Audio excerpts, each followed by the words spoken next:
So what I want to do today is I'll spend a little time introducing myself and then jumping into a talk about data science and expertise. So for background, I'm Rajiv Shah. I've lived in the Chicago area for the last 15 years. I received my PhD from the University of Illinois. So it's really too bad to not have you all be available here in Chicago. It's actually a wonderful day. Over these last 15 years, I've spent a lot of time doing various research studies, both quantitative and qualitative. I've spent time as a data scientist working at different companies like State Farm, Caterpillar, at the different universities in the area. And what I want to do is bring all that together today, talk about kind of what data science is for those of you a little bit unfamiliar with it, but also the role of expertise. This is an area that, with everything that's going on with COVID-19, our news is dominated by this. The research, the data, lots of it is out there, and we see lots of people building out their own models and forecasting. So I want to talk a little bit about that as well. And part of this touches not only to what's going on with COVID-19, but also how data science and AI is affecting us, affecting enterprises as well. So let's kick it off by talking about AI. I'll use the terms AI, data science, machine learning independently. But let's talk about what that is and who's building those things. Now, when I talk about concepts like AI and data science, this is not the type of AI I'm talking about. You see this in the movies, it's nicely fictionalized, but this isn't really what's changing the needle at most places. Instead, it's much simpler and literally goes back hundreds of years, back to folks like Gauss, who are building out and thinking about how to understand the patterns that we see in our data. Now, I'd like to always start with a very simple example, just to help people understand what AI is, and then we'll jump into a little bit more around COVID. But imagine you wanted to understand what the price of houses is. You might just start by collecting lots of examples of different houses and just plotting them out. And this is the first step, is just collecting data and visualizing data. Now remember, our goal here is to try to understand what affects sales price. If we take a look at this, you can see that there's kind of a general relationship here. As the square footage gets bigger, the sales price increase. And for most of us, that's probably intuitively obvious. We know that from kind of looking around at different properties within our area. And one thing we can do then is to generalize a bit from this by creating what we call a model. Now, the value of the model is we've taken all this historical observations, all this past data, to now summarize that into one specific model, where now, for any house, no matter if we've seen it before or not, if we have the square footage, we can make a prediction on the price of the house. And so this is the power of this model, and this is the power of data science and AI, is it helps us make better decisions. So now, for a given square footage, I can get a good estimate for the sales price of a house. Now, some of you might be thinking, well, okay, I mean, I see how this works, but I've actually had to get an apartment before. I've had to buy a house before. It's not just about sales price. And that's true. And what happens is in reality, what we do is we add a lot more what we call features in machine learning. You might consider as columns in your data set or variables for statisticians. But we add more of that information in, and we still follow the same process. But what this allows us to do is develop a much richer understanding. So not just how sales price is affected by square footage, but also other things like how many floors in your house, right? How big is the living area? What's the number of bathrooms in a house? And this is really what we're always trying to do with data science, is try to collect as much data as we can that helps us give us insight into that actual problem we're trying to solve. But the crux of this is, as we get to adding more and more variables like this, we can't just plot it out on a simple screen. And one of the real changes that's happened in the industry over the last few years is something called AutoML, where all the steps 4 or 5 years ago for data scientists would spend a lot of their time building out these predictive models. It's just a lot of work to prepare the data, to get it ready, to pass it to the algorithms. One of the big changes we see in industry in the last few years, and so I work for DataRobot, a company that has an AutoML product, but Microsoft, AWS, they all have their own AutoML products. But what they've done is really bring down the barrier to build a machine learning model. Anybody can go online now, grab a TensorFlow tutorial, and within 10 or 15 minutes, take their data and build out a machine learning model. So the barriers have considerably, dramatically lowered to the actual construction of the model. But one of the things I want to point out is, just as when we're thinking about understanding the price of a home, we know that it's actually much more complex than that. And one example is, if you ever watch these shows, or if you've ever gone through it, like House Hunters, where people are trying to figure out, what's the best house for me? Or I have some very specific needs. And this is where expertise comes into play. Just being able to pick a house just on a couple of different variables or features doesn't work for most people. Everybody has little nuances. They want to look at the pictures. They want to walk in the house. They have various things of how they want the layouts, right? The colors, all of these things. And it's clear our models don't have all of that, but this is where, to really understand the models, to really make a good choice for buying a house, takes much more. And one of the things I really want to highlight today is this extra nuance. Because yes, any of us now are at the point where with a couple lines of code, we can make a model. But the model's just gives us one perspective on reality, but it's missing lots of important pieces. So it's always remember to keep that in context whenever we're thinking about the models. It's not only what's in the model, but what's missing outside of them. And often the people that we need to understand these are the experts, are the real estate agents that actually know the area, know the builders for the house, know how much it takes to get things fixed. Those are the people that actually come back to help you. And in the same way with real estate, we'll talk about this, we need those same types of experts when we're tackling other problems. So what I want to do now is just give you 2 examples around the coronavirus that can come into play. Now, my company, DataRobot, just like many others, kind of with everything that's gone on, has jumped in to do as much help as they can. We've made our platform available. We have a lot of our top data scientists working with government and industry and universities, helping to build out more accurate models. And I want to share two of the projects that have come public out of this so far. So this was an early question that we had.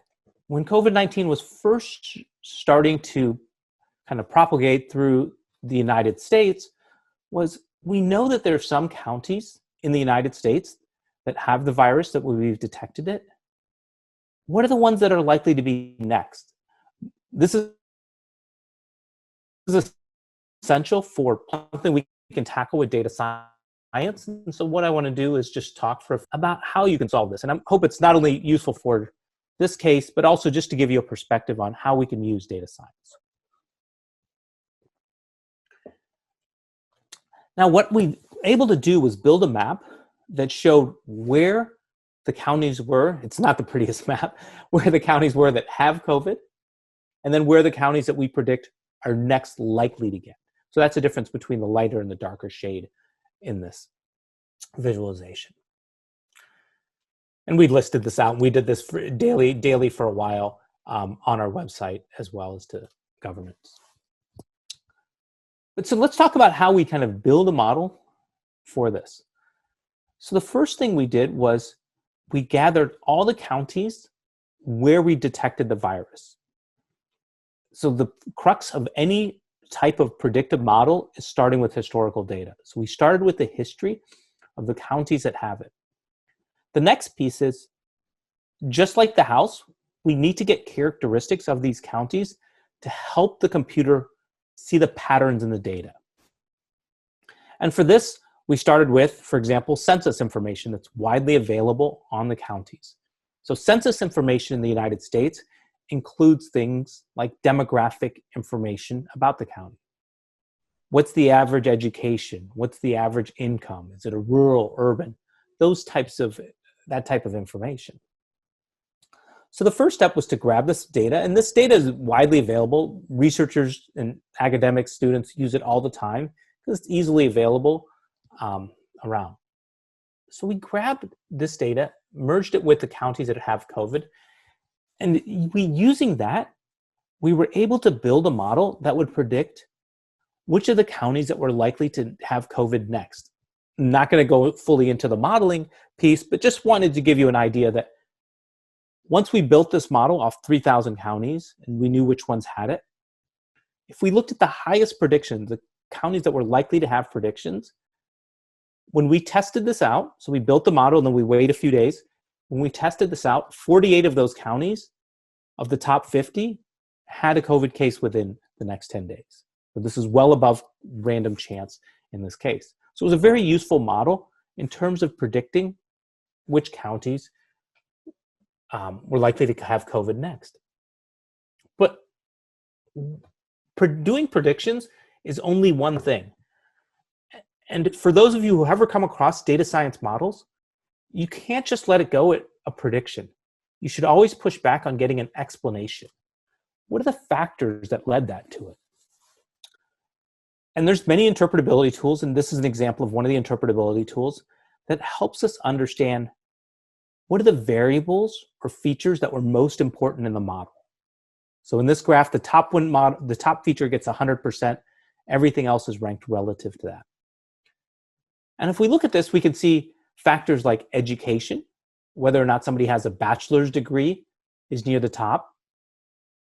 Median household income. The state that people were in is also kind of up there.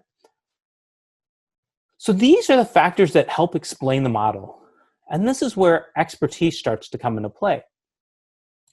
One of the things I routinely do when I build a data science model is as soon as I get this list of what's important, I want to go talk to that expert and see, are they thinking, would they agree with this? Because it's often way too easy, and we'll see in the next example, for models to cheat, to find characteristics that aren't there because they're simply looking for patterns, and it might not align with the pattern that you care about. But once we get this, remember, the patterns here are based on those initial sets of data. We told it to just look at education, income, and it's trying to find the best relationships there. There's other things, for example, water, population change that weren't important. If we look into specifics of these, we can actually start to understand, for example, that in this case, lower income counties were less likely to have coronavirus. And that's what the data tells you. But to get an explanation, to understand what these patterns are, this is where it's important to talk to people that understand the geography of the county and the area, to talk to epidemiologists that understand the spread of disease and can tell you how lower income factors in.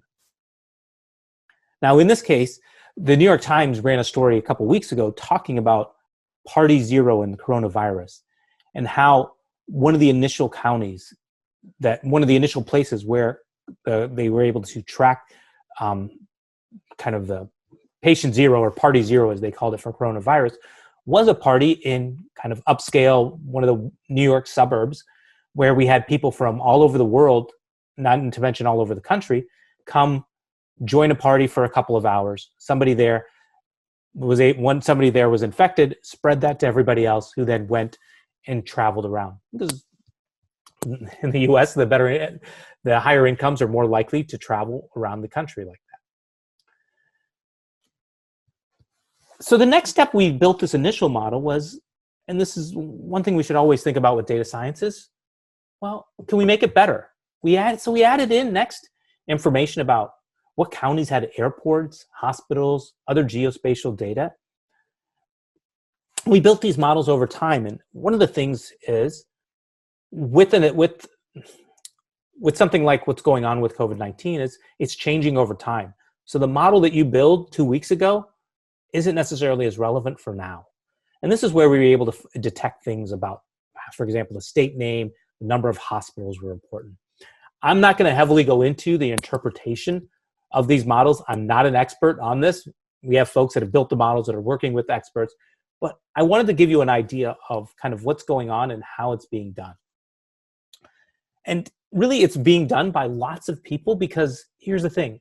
All this data now is very widely available. And this is the good and the bad, right, of having these things available where anybody can go and try it out.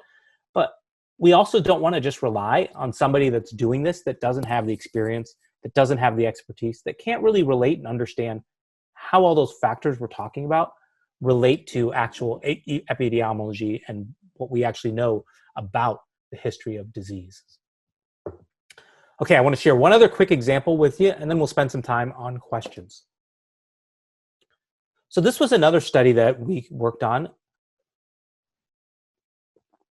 And the goal here was to detect which chest x-rays indicate COVID. Because being able to, as we know, the tests are still not there in the US for detecting COVID. I know other countries are way ahead of us. And so one thing some data scientists have thought about is, why don't we just use the chest x-rays? And what we can do is we can grab a sample of chest x-rays from people who have tested positive with COVID, chest x-rays of people that we know that didn't have COVID, and can we build a model to help classify that, figure out the differences? This is a classic type of case in machine learning where we have two different populations, and we just want the model to be able to help us understand the differences between the two. So it sounds like a pretty kind of simple problem. And if we actually build the model, this is what this is called in data science terms a confusion matrix. It's really about not to confuse you, but how the model might actually get confused. And if we look at this, I'll help you read this here. We'll see that most of the observations here are on this diagonal between true negative and true positive. I'm hoping everyone's with me and that nothing's going wrong. What this really means is this model is very good. It's only made one mistake out of the 150 examples that we gave it. Now, as somebody who's been doing this for a while, anytime I see something like this, I'm not jumping up and down saying this is really great, that this is exciting. I'm usually scared that something has gone wrong. But despite that, we have lots of folks that are busy building out, kind of writing papers, showing up, saying how they've built these very accurate models for detecting COVID-19. And there's a number of stories on this. Well, one of the people on our team dug a little deeper into this. And just like before, where we talked about how we explain the models, we spent some time with interpretability features to help understand what's going on with this. How does the computer actually see this inside? And we use different technologies. This is embeddings. What embeddings do is they organize images by how similar they are to each other. And in this case, you can see it organizes really into two very distinct clusters. And what this is telling us is that the computer by itself doesn't even have to build a fancy machine learning model. It's quickly able to separate out the images that are COVID versus non-COVID. It knows that we've given it two different populations, and the populations are because these types of images are very different. There's what we call data leakage in this. And in this case, you'll see, for example, in these ones here, on the top left, the ones that don't have COVID have this nice label to them, while the ones that are positive don't. And this is something that happens all the time in machine learning, which is called data leakage, where the classifier is just going to try to quickly and easily, it's like a little child, it's going to learn the simplest rule it can for telling the pictures apart. And instead of trying to understand kind of what's going on in the chest of these people.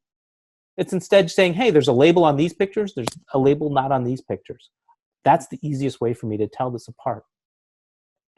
And this is a classic problem when we work with medical images. One of the other examples of this was a study with skin lesions and trying to figure out which one are cancerous. Well, some of the pictures had a ruler with the picture of the cancer image.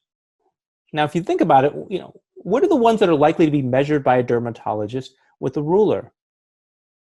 Right? The ones that are more likely cancers.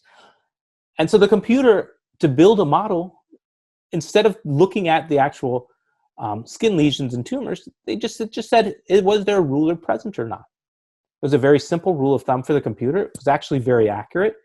And so that's what the computer was measuring, which isn't as helpful when you go to actually use the model.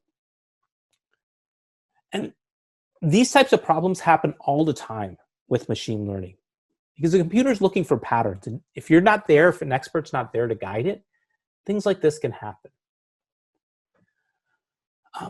And so this is kind of what I wanted to leave you with, is that, yes, we can use a computer. Anybody can go grab data to do this, to find this.